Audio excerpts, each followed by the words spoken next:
အခန်းနှင့်တောကပြောင်းနတ်စီမိတ်ဆွေသည်စောင်းအကုန်မဖတ်မိသေးခင်ပဲတောကကိုနိုင်တဲ့မလွဲမသွေပျောက်နေမဲ့အိမ်မက်ရနတ်စီကလေးများမလိုချင်ဘူးလား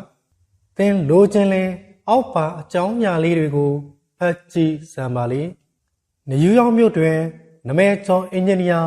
ဝီလီယမ် H ကာယာကတောကပျောက်စီအကောင်းဆုံးတစ်ခုကိုကျွန်ုပ်အားပေးမှုပါတယ်ကျုပ်ကခက်ငငယ်အလုံးလုံးစားလောက်ကဓမီးဘူကုမ္ပဏီတစ်ခုမှာအင်ဂျင်နီယာလုပ်တယ်ဒီနေ့တော့ကျုပ်ကိုဓာတ်ဆီချက်တဲ့ဆက်တစ်ခုပေးတယ်အဲ့ဒီဆက်ကတော့ဓာတ်ဆီထဲမှာပါတဲ့ဂျင်းညောမှန်သမျှကင်းစင်သွားအောင်ထုတ်ပြရတဲ့ဆက်ပဲအဲ့ဒါမျိုးဟာအဲ့ဒီခေတ်တုန်းကအသေးစမ်းဖို့အကင်တွေတတ်သူဆိုတာအတော်ပင်ရှားပါလာတယ်ကျုပ်တော့ဒီဆက်မျိုးကိုအရင်ကတစ်ခါကင်မှုပါရဲ့ဒါပေမဲ့စက်ယုံကကောင်းတယ်စက်ယုံအခြေအနေပေါ်မှာလည်းအတော်တည်သေးတယ်စက်ယုံကောင်းရင်စက်ကိုကောင်းကောင်းကြီးမောင်းနိုင်တယ်စက်ယုံညံပြီးတကြိုးတိုင်းကြီးကြာကြာနာနာမတက်စင်ထားဘူးဆိုမှဖြစ်ဆက်ဘလို့ပဲကောင်းကောင်းမောင်းရနှင်ရတာမှထင်ကြီးပေါ့အောင်မပြေမြောင်နိုင်ဘူးကဲဗျာဒါနဲ့ကျုပ်ကိုအပ်လိုက်တဲ့ဆက်ဟာမောင်းလို့တိတ်မဟန်ဘူးဆိုတော့ကျုပ်လည်းမအောင်မြင်ဘူးဆိုတော့စိတ်အပြက်ကြီးပြက်တာပေါ့ဘယ်လောက်တောင်တောကရောက်တယ်လဲဆိုတော့မအိနိုင်မစားနိုင်ဖြစ်ပြီးဦးရီအသေးတွေလိမ်ပြတ်မတက်ဖြစ်သွားတယ်နောက်ဆုံးမှာတော့စဉ္ဉင်သုံးတရားလေးဝင်လာပြီးစိတ်ကိုစုံမရတယ်တောကရောက်နေလို့ဘာမှအကျိုးထူမှာမဟုတ်ဘူးကိစ္စပြီးမှမဟုတ်ဘူးလို့မိမိကိုယ်ကိုပြန်ပြီးစုံမလိုက်ရတယ်ဆိုရင်ပဲတောကတွေဟာကြက်ပြောက်ငှက်ပြောက်ပျောက်သွားပြီးအလောက်ကိုစိတ်ကြီးကြီးလင်းလင်းနဲ့ဝင်စားနိုင်တာပေါ့အဲ့ဒီတောကဖြောင်နည်းကလေးကိုကျုပ်ဖြစ်အသုံးပြုလာတာအနှစ်30ရှိပြီအဲ့ဒီနည်းကလွယ်ပါတယ်တိတ်ကိုလွယ်ပါတယ်3ဆင့်ပဲရှိတယ်ပထမအဆင့်အခြေအနေကိုမထောက်ညပဲရှင်းရှင်းကြီးဝင်းဝေဖန်ပြီးနောက်ဆုံးဘယ်အခြေအနေထိစိုက်နိုင်မလဲဆိုတာတွေ့တယ်ဥပမာကျုပ်ဓာတ်ဆီချက်ဆေးဆက်ကိုမမောင်းနိုင်လို့ဘာဖြစ်မလဲထောင်မကျသွားနိုင်ဘူးတက်ပြေကြတော့မှလည်းမဟုတ်ဘူးနောက်ဆုံးကျုပ်အလုပ်ပြုတ်ရုံပဲရှိမယ်ပြီးတော့ကျုပ်ကုမ္ပဏီတွေမှာစက်ကိုပြစ်လိုက်ရလို့ဒေါ်လာ2000လောက်ရှုံးစရာအကြောင်းရှိတယ်ဒုတိယအဆင့်အဲ့ဒီလိုအဆိုးဆုံးအချိန်ကိုတည်တည်ချာချာတွက်ပြီးအဲ့ဒီအခြေအနေမှာနေနိုင်မှုစိတ်แท้ကပိုင်းဖြတ်လိုက်တယ်ကဲကျုပ်အလုံးပြုတ်သွားပြီဆိုပါတော့ပြုတ်သွားရင်တခြားမှာလုံနိုင်တာပဲဒီလောက်ယာရုမကြီးပေမဲ့ကျုပ်တတ်တဲ့ပညာကိုအသုံးပြုမဲ့လူတော့ရှီအောင်မှာအမှန်ပါပဲကျုပ်ကုမ္ပဏီကဒေါ်လာ2000ရှုံးမဲ့ကိစ္စကိုတည်တည်ချာချာစဉ်းစားကြည့်တော့အစမ်းတဘောလုပ်ရင်တခါတလေမအောင်မြင်တဲ့အခါအရှုံးခံရတာမျိုးပဲမထူးဆန်းပါဘူး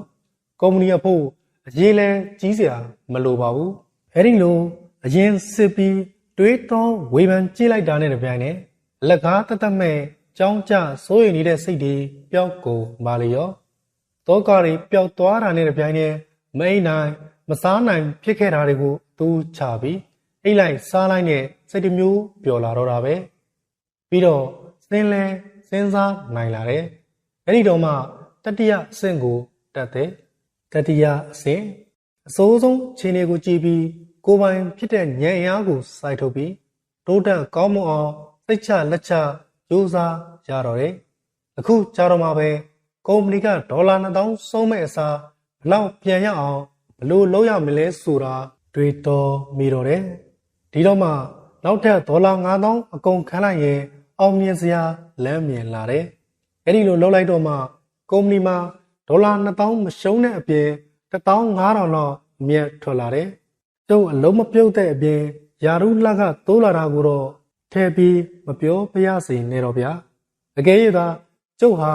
တောကကိုမပယ်နိုင်ဘူးဆိုရင်ဒီအသွေးမျိုးပေါ်လာမှာမဟုတ်ဘူးတောကဆိုတာအတော်ဆိုတာတောင်တွေးမြောက်တွေးနဲ့စိတ်ကိုတည်ငြိမ်ပြီးဘယ်နည်းနဲ့မှမဖြစ်နိုင်တော့ဘူးစိတ်တည်တည်ငြိမ်ငြိမ်နဲ့မစူးစိုက်ပြီးမစင်းစားမဝေဖန်နိုင်သမျှညံငေါမပေါ်နိုင်ဘူးဘယ်ဟာကိုလုံးရမယ်ဆိုတာလဲမဆုံးဖြတ်နိုင်ဘူး ကြီးကျယ်ရှုပ်ထွေးတဲ့ပြဿနာရဲ့ရင်ဆိုင်ရတဲ့အခါတောကထွေလာပြီးတောင်လိုလိုမြောက်လိုလိုနဲ့ရောင်ကန်းကန်းလှုပ်နေရင်ဘယ်မှာဖြည့်ရှင်းနိုင်မည့်ချက်လက်တွေကိုတွေ့နိုင်ပါမလဲဗျာဝီလီယမ်ကာရီယာရဲ့တောကပြောက်နှက်ဆေးသည်စိတ်ပညာအလိုအဖြစ်အလွန်မှန်ကန်သိလျော်လာပြီတဲ့ပါမောက္ခဝီလီယမ်ဂျုံးကဖြစ်သမျှအကြောင်းကိုလက်ခံတတ်မှာနောက်ပေါ်ပေါင်းမိဒုက္ခတွေကိုပယ်ဖြောင်းနိုင်နိုင်ပြီဟုတပည့်များအားသုံးမလေတဲ့တရုတ်စာရေးဆရာမကြီးလင်းယူတန်ကသူ့ရဲ့ Important of Living စာအုပ်ထဲတွင်စိတ်ချမ်းသာမှုအစစ်သည်အဆိုးဆုံးအဖြစ်ကိုလက်ခံရမှထွက်ပေါ်လာတဲ့သိပညာအလိုတိုင်းဆိုလင်ထို့သို့အဆိုးဆုံးအခြေအနေကိုလက်ခံခြင်းသည်စိတ်ဓာတ်အင်အားကိုဖွင့်ထုတ်လိုက်ခြင်းပင်ဖြစ်သည်ဟုရေးသားထားလေတဲ့ဒီစကားသည်မှန်၏ဝီလီယမ်ကာရီယာကတောကတွေပျောက်သွားတာနဲ့တပြိုင်တည်းမအိမ်နိုင်မစားနိုင်ဖြစ်ခဲ့တာတွေကိုအတူချပြီးအိတ်လိုက်စားလိုက်နဲ့တမျိုးပြောလာတော့တာပဲပြီးတော့စင်လဲစဉ်းစားလာနိုင်သည်ဟုဆိုလေတဲ့စဉ်းစားနိုင်ဖို့အလွန်အရေးကြီးတယ်မြလှတောင်းတောင်းလူအပေါင်းတို့သည်အစိုးဆုံးအခြေအနေသို့စားရောက်စေကားမူလက်မခံလိုပဲစိတ်တော်ကဘလောင်စုကာမိမိတို့၏အသက်ကိုပင်ဘေးအန္တရာယ်ဖြစ်ကြစေတော့တယ်ထိုသူတို့သည်အစိုးဆုံးအခြေအနေကိုလက်ခံ၍ထိုအခြေမှမိတို့တိုးတက်အောင်ကြံဆောင်မိကိုစိတ်မကူမိပါစေအစိုးဆုံးအခြေအနေကိုမိမိကလက်မခံလိုတော့လဲစားရောက်နေပြီဖြစ်တဲ့မလွဲတာမရှောင်သာသည့်အဖြစ်ကိုလက်မခံခြင်းပဲ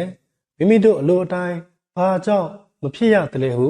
အမျိုးမျိုးစိတ်တော်ကထွေးပြားနေတဲ့အတွက်နောက်ဆုံး၌စိတ်တစားနဲ့ဒုက္ခလှလှကြီးတွေ့ကြရလေတော့တယ်ဝီလီယမ်ကာရီယာနီကိုအသုံးပြုသူများတွင်ကျွန်ုပ်၏တင်နန်းသို့တက်ရောက်လာသောနယူးယောက်မြို့ရှိဓာတ်ဆီရောင်းသူတို့အကြောင်းကိုပေါ်ပြပါအောင်မည်ကျွန်တော်တော့ကြောင်းအတုံးခံရတာပဲဖြစ်စားကတော့ကျွန်တော်ဖြစ်ယုံတော်မယုံခဲ့ဘူးဘလို့ဖြစ်တယ်လဲဆိုတော့ဓာတ်ဆီကုမ္ပဏီတစ်ခုမှာကျွန်တော်ကဓာတ်ဆီပို့ရတဲ့မော်တော်ကားကြီးများကိုအုပ်ချုပ်ရတယ်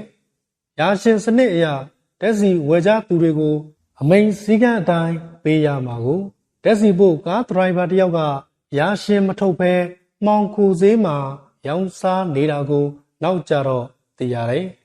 ဘလို့သိလာရတယ်လဲဆိုတော့အစိုးရအင်စပိက္တော်တယောက်ကကျွန်တော်စီကိုပြေးလာပြီးဓာတ်ဆီရောင်းနေတာတတ်တဲ့အခိုင်လုံနဲ့မိထားတယ်အရေးယူမခံခြင်းလက်ထိုးရမယ်တဲ့ဓာတ်ဆီကိုသူများဟာကျွန်တော်လက်အောက်ခံများဖြစ်ကြပေမဲ့ကျွန်တော်တာဝန်လုံးလုံးကျနေတော့အပြစ်ခံစရာရှိရင်ကျွန်တော်သာခံရမှာပါပဲအပြစ်ခံရတာကတာမန်လောက်ဆိုရင်တော်ပါသေးရဲ့ရုံးရောက်လို့အမှုစစ်ရင်တရင်စာထဲမှာပါတော့မယ်ဓာတ်ဆီကိုယ်စလဲလှုပ်လာတာကျွန်တော်အဖေလက်ထက်ကလှုပ်သက်24နှစ်တောင်ရှိလာတော့နမဲပြတ်တော့မှအမှန်ပေါ့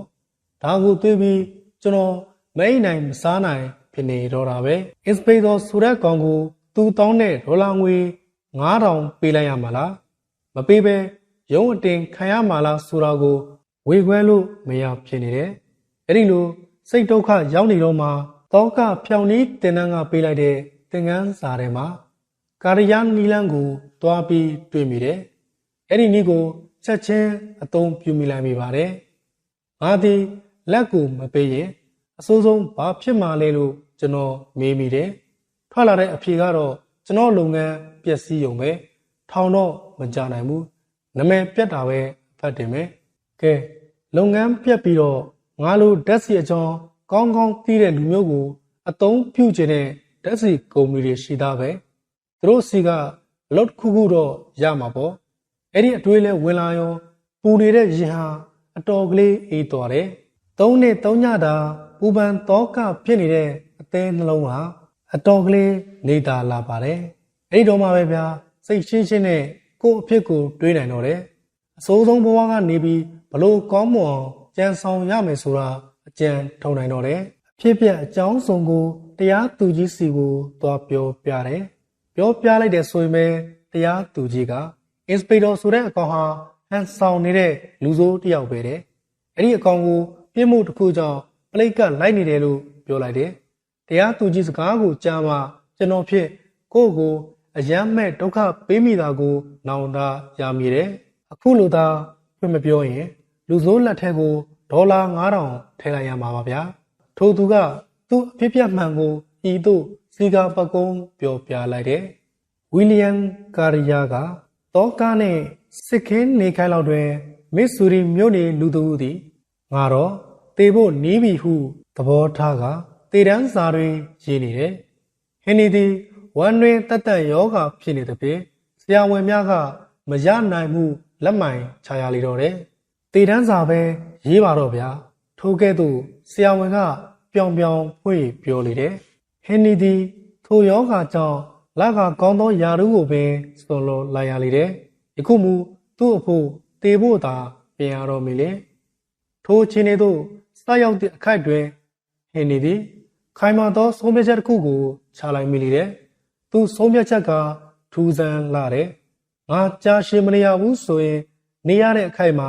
ငါလုံးချင်တာကိုအားရအောင်လုပ်တော့မယ်ငါဟာကဘာလှဲ့ဖို့တစ်ချိန်မကကြံစီကြိုးစားခဲ့တယ်မလှဲ့ဖြစ်ခဲ့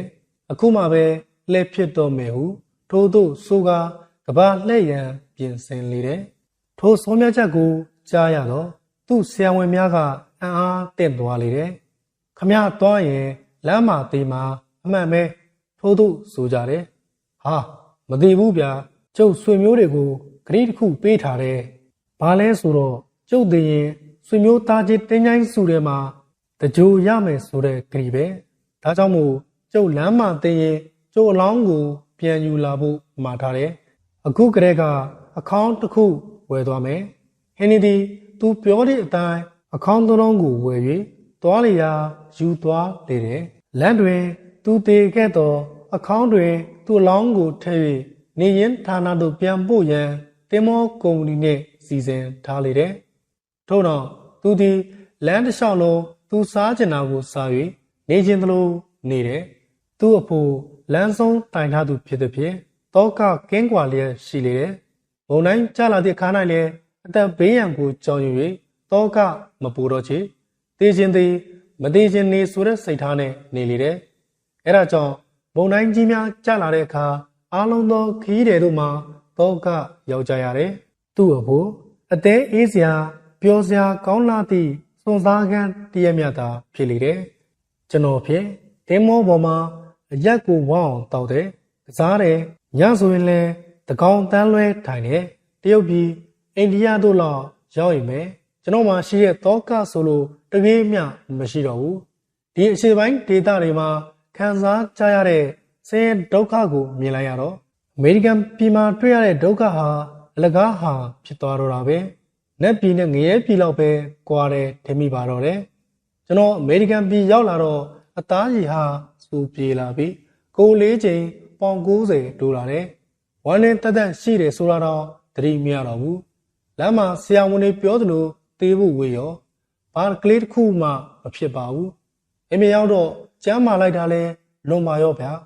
ရောက်ပြီးမကြခင်ပဲအလုပ်ပြန်လုပ်တယ်ခရီးမထွက်ခင်ဝယ်ခဲ့တဲ့အခေါင်းကိုပြန်ရောင်းလိုက်ရတော့တယ်ထို့ကဲ့သို့ဟင်နီကပြောပြလေတယ်ဟင်နီရဲ့တောကဖြောင်နီးမှာလဲကာရီယာရဲ့နေအတိုင်းပင်ဖြစ်တယ်အစိုးဆုံးဘာဖြစ်မလဲဟူသောမေးခွန်းကိုမေးပြီးနောက်ထိုအချိန်လေးမှမြည်သို့မြည်ပုံပြန်၍တိုက်ကြရမည်ကိုကြံဆောင်လေတယ်တကယ်လို့များကျွန်တော်ဟာတောကကိုမဖျောက်ဘူးဆိုရင်အပြန်မှာရိုးရိုးပြန်ရမှာမဟုတ်ဘူးအခေါင်းထဲမှာစန့်စန့်ကလေးနေပြီးပြန်ခဲ့ရမှာပေါ့ထို့ကဲ့သို့ဟင်နီကဆိုလေတယ်ထိုတောကပြောင်ကြီးကိုလူတိုင်းသုံးဆွဲနိုင်တယ်တင်းလဲပြဿနာတစ်ခုပေါ်လာရင်မရှူနိုင်မကယ်နိုင်ဖြစ်ပြီးတောကမပွေပါနဲ့အထက်တွင်ဖော်ပြခဲ့သောလက်ဆေးကိုအသုံးပြုပါလေမှတ်ရန်ကနံပါတ်1ဒီကိစ္စမှာငါဘယ်ခြေနေထိရောက်မလဲထို့သောအစိုးဆုံးခြေနေကိုတွေ့ကြည့်ပါနံပါတ်2ထိုအစိုးဆုံးခြေနေကိုလက်ခံနိုင်အောင်ကြိုးစားပါနံပါတ်3အစိုးဆုံးခြေနေကိုလက်ခံပြီးထိုအခြေအနေမှနေ၍တိုးတက်လောက်အောင်သိအေးအေးကြံစည်စမ်းပါ